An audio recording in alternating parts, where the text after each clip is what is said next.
Welcome to the deep dive. Today we're exploring these unique regions known as blue zones, places where people live astonishingly long, healthy lives. That's right. And our sources point to something pretty powerful right off the bat. Roughly 80% of how long you live seems to be shaped by lifestyle, only about 20% by genetics. It's a profound insight, yeah.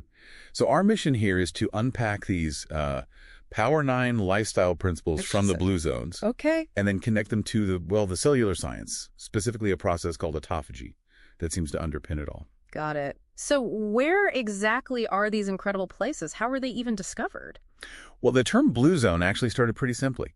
Demographers were mapping villages in Sardinia, Italy, and they used a blue pen to circle areas with this unusually high number of male centenarians. Just drew a circle on a map? Pretty much. Yeah. And that led to recognizing 5 main zones globally. Okinawa in Japan, Sardinia, Italy, of course, the Nicoya Peninsula in Costa Rica, Ikaria, Greece, and interestingly, Loma Linda in California. California, okay. Yeah, and get this. Sardinia boasts over 20 times the number of centenarians per person compared to similar populations in the U.S. 20 times. Wow. Okay, so what did the researchers find these communities actually had in common, these Power 9 principles? It sounds like it's more than just a checklist, right? Oh, absolutely. They're not, isolated habits. It's really an integrated lifestyle.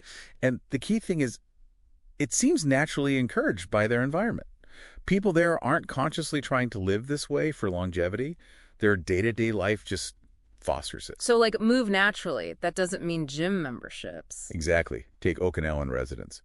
They often sit on traditional tatami mats on the floor. Okay. Which means they're getting up and down dozens of times a day. That simple action builds crucial lower body strength and balance without even thinking about it. And what about eat wisely? That's overwhelmingly plant-based, isn't it? Yeah, massively. 95% or more plant-based in most zones.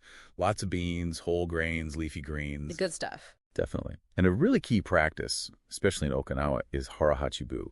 It's this 2,500-year-old Confucian idea. Okay. To stop eating when you feel about 80% full. It helps avoid overconsumption almost automatically. 80% full. That takes mindfulness. It does. And, many zones, though not Loma Linda, also enjoy moderate amounts of red wine, often with friends. Like Sardinia's Canada wine, it's noted for having, a particularly high level of certain beneficial compounds compared to other wines. Interesting. And social bonds seem huge, too. You mentioned Okinawan mois. What exactly are those? Right. Mois, they're basically lifelong social support groups, usually about 5 friends who commit to supporting each other, financially and emotionally for their whole lives. Wow, lifelong. Yeah. So these strong social connections literally reduce stress, give a sense of belonging. Both are really crucial for longevity. It's fascinating how these simple integrated habits add up. So how do they work on a biological level? This is where autophagy comes in, you said. Exactly. Autophagy. It literally means self-eating from the Greek. It's your body's built-in cellular recycling system. Self-eating, like cleaning house. Precisely.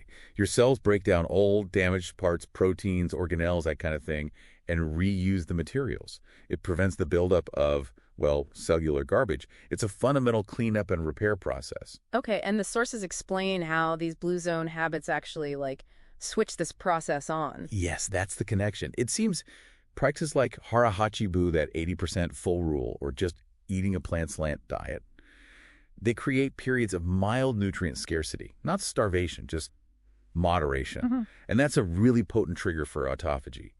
Even the move naturally principle, that consistent low-level physical activity, provides a kind of mild cellular stress that stimulates cleanup and repair. So it's not about extreme fasting or intense workouts, but more about consistency. It seems so.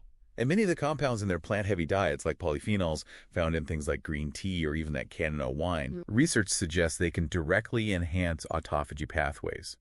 So their diet isn't just providing nutrients, it's providing molecular signals for longevity.